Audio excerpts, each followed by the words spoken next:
It is a common mantra every time NASA launches a mission. Why spend money up there when we have problems to solve down here? Imagine taking that perspective 20,000 years ago. You would stay in the cave, refusing to leave until every cave problem was solved, while ignoring the mountain and the outside forces that could lead to your extinction while you remained hive away. To understand the stakes of remaining isolated, we look at the planets flanking us. To our left is Venus, a world consumed by a 900-degree runaway greenhouse effect. To our right is Mars. Its surface is scarred with meandering riverbeds, floodplains, and river deltas, the physical signatures of water coursing over the landscape. Today, those rivers are bone dry. A world that once looked like ours is now a desert. The conditions on these neighboring worlds prove that planetary stability is not guaranteed. Remaining isolated on Earth leaves us blind to the mechanisms that govern our survival. We define ourselves as the pinnacle of intelligence, yet we share over 98% of our DNA with chimpanzees. Everything we credit to our superior intellect, from symphonies to the Hubble Space Telescope, exists within that tiny 1.5% genetic difference. Consider a species that is 1.5% smarter than us along that same vector.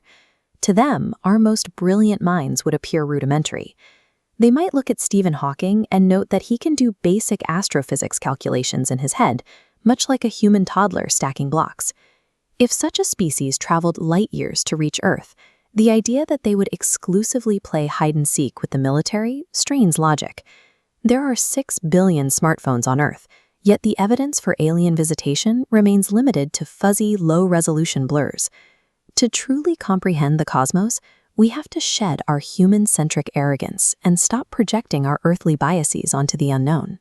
Cosmic mechanics operate on a scale that shatters our intuition.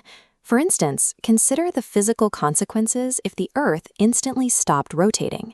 At mid-latitudes, we are all currently moving east at 800 miles an hour. If the planet stopped and you weren't bolted to the bedrock, your momentum would carry you forward at that exact speed, turning every unanchored object into a projectile. This momentum is a fraction of the power seen in alien atmospheres. Earthly storms last weeks. Cosmic storms operate on a different timeline. Jupiter's Great Red Spot has raged for over 300 years without a break. The gas giant completes a full day in just 10 hours. These rotational speeds create ferocious Coriolis forces, sustaining atmospheric violence for centuries. Black holes represent the ultimate physical limit, though they are often misunderstood. If the sun became a black hole, Earth would continue in its orbit when disturbed, though the world would grow dark and cold. The danger lies at the event horizon, where tidal gravity becomes absolute. At this boundary, the stretching force overpowers every other force in nature. This force literally rips apart the nuclear bonds, holding molecules and atoms together, causing total structural failure known as spaghettification. The universe operates with total indifference to biological resilience. Its fundamental forces function on a scale of absolute destruction. Observing these extremes requires engineering that bypasses the physical limits of our rockets. We had to learn how to launch a telescope larger than the vehicle carrying it. Engineers designed this segmented, hexagonal mirrors specifically for the James Webb Space Telescope. These segments fold like origami to fit inside the rocket fairing and unfurl once they reach deep space. To capture ancient, red-shifted infrared light, the telescope uses layered baffles.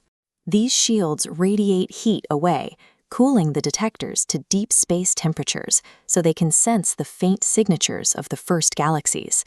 We use similar sensors to scan the moon's south pole. In craters where the sun never shines, we've confirmed the presence of cold traps, reservoirs of ancient comet water that we can use for life support and rocket fuel. Decoding the universe requires technology that adapts to these extremes, exploiting the very environments we are trying to survive. In 1957, a team of astrophysicists used declassified nuclear data to track the origin of the chemical elements. They were working with a periodic table that had finally become complete.